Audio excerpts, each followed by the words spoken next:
I want to invite you into a conversation on preaching Christ from the Old Testament. I'm Mark Mellinger with the Gospel Coalition, and joining me to help us walk through this is Dr. Phil Ryken, president of Wheaton College. Good to have you here, sir. Mark, great talking with you, and especially on a great topic like this one. It is a good topic because this is central to good preaching. Can we really find Christ anywhere in the Old Testament, even in the genealogies and narratives and wisdom literature?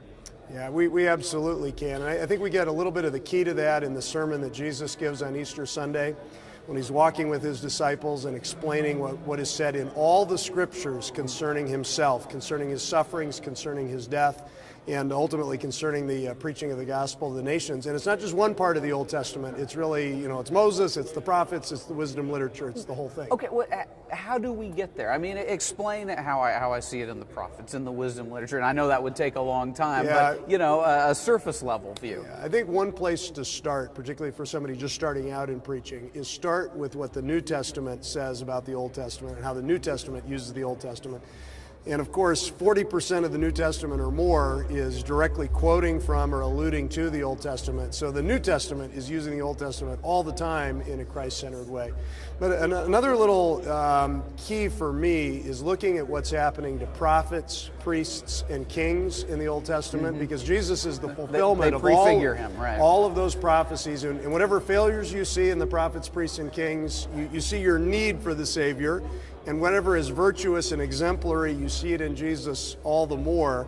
And there's hardly a page in the New Testament that doesn't give us something on prophetic, priestly, and kingly ministry. Now how do we avoid finding Christ where he isn't? And maybe that's not the best way to say it, but I think you know where I'm going. How do we avoid connecting an Old Testament passage to Christ in a way that is actually not valid? Yeah, and it is a potential problem or pitfall. Sometimes some preachers just become very predictable because they're always finding Christ in the same way. Right.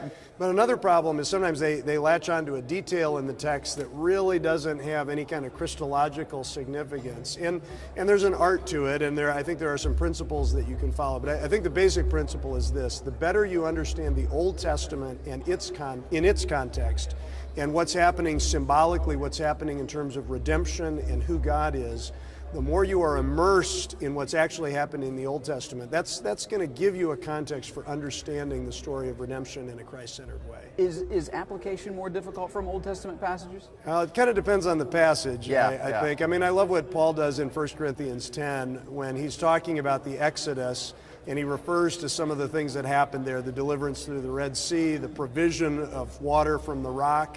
And he says, first of all, that rock was Christ. And so he's preaching the Old Testament in a Christ-centered way. But then he says, these things happened to them as examples for us.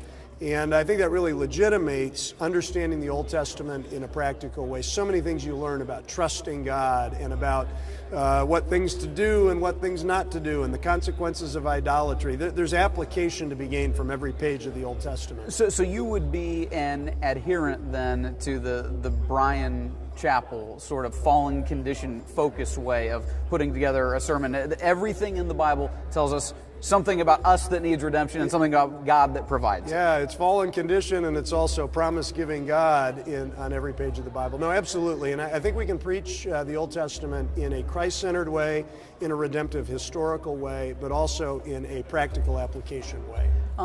In the past, it seems like, especially maybe in evangelicalism, there's been an over-focus in the pulpit on the New Testament, and probably in Sunday school classes as well, and to some degree, that makes sense. Do you see that being corrected now in evangelical circles? People want to go back to the Old Testament? Your students want to go back to the Old Testament? Perhaps. I mean, I think there is an interest in the Old Testament, although one way of getting an index to this is seeing the sales figures for commentaries.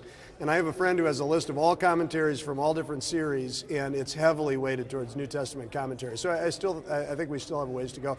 The way I like to think about it, though, Mark, is that the Old Testament helps me see Christ in a fresh way, in a way that I wouldn't have seen him otherwise. And so I think I can give you a list of 31 reasons to preach from the Old Testament, but one of them is I think it enables us to preach Christ freshly. It affirms your confidence in and love for him. Absolutely. That is a worthy goal. Dr. Phil Ryken, thank you so much. Thanks, Mark.